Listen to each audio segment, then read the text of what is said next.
उदासीनता हृदय का ऐसा भाव है जहां हमें किसी बात में रुचि नहीं रहती। हम कोई कार्य करने के लिए उत्साहित नहीं होते। उदासीनता जब एक सीमा से बढ़ जाती है तो मन का रोग बन जाती है। मनुष्य जीवन से अधिक मृत्यु को पसंद करने लगता है। हम सब जीवन में कभी ना कभी उदासीनता का अनुभव अवश्य करते हैं। मन निराशा से भर जाता है और हम कार्य का त्याग कर बैठते हैं। अधिकतर हमारी उदासीनता कुछ समय के लिए ही होती है, इसलिए उससे होने वाली हानि को हम पहचान नहीं पाते। किंतु उदासीनता धीरे धीरे आदत का रूप धारण कर लेती है और हम बार बार उदासीनता के कारण हाथ में लिए कार्य अधूरे छोड़ देते हैं। क्या हमारे सबके साथ ऐसा नहीं होता? तो वास्तव में उदासीनता क्या है? इसका जन्म कहां से होता है? इससे छूटने का उपाय क्या है?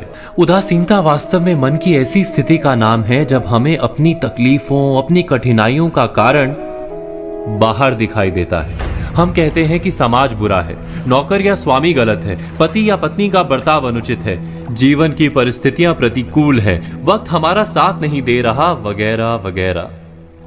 और जब दुख का कारण बाहर होता है तो उसको बदलने का हमारे पास कोई मार्ग नहीं होता।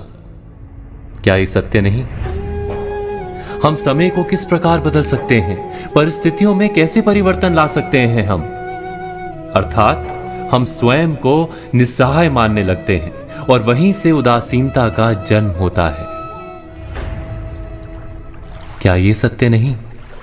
प्रश्न ये है कि क्या हमारी सारी विपदाओं का कारण बाहर है या स्वयं हमारे भीतर है? हमारे बुरे हालात क्या दूसरों के कारण है? क्या हमारा परिवार हमारा शत्रु है? क्या समाज दुश्मन है? या हमारी परिस्थितियां हम स्वयं निर्मित करते हैं? विचार कीजिए। पतझड़ में पत्ते गिरा देने वाली ठंड क्या वृक्ष के साथ दुश्मनी कर रही है? नहीं, ऋतु चक्र तो अपना कार्य करता है। उसे पेड़ के साथ ना दुश्मनी है ना दोस्ती। ऋतु चक्र के अनुकूल हो जाना वृक्ष का कर्तव्य है। ठीक वैसे ही समाज कभी किसी व्यक्ति का ना मित्र होता है ना शत्रु। समाज को जिससे लाभ मिलता है समाज उसका मित्र बन जाता है। अर्थात समाज प्रतिकूल तब बनता है जब हम समाज के प्रतिकूल बनते हैं। वैसा ही व्यक्तियों के बीच में भी होता है। हम जिसे प्रेम करते हैं वो हमें प्रेम देता है, हम जिसे लाभ देते हैं वो हमें लाभ देता है। हमारे हालात बदलने के लिए हमें स्वयं अपने आप में परिवर्तन करना पड़ता है।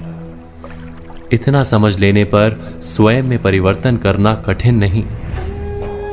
अर्थात जीवन में उदासीनता का कोई कारण ही नहीं, केवल अपने आप में परिवर्तन करना पर्याप्त है। अवश्य विचार कीजिएगा, चिंतन कीजिएगा, मनन कीजिएगा।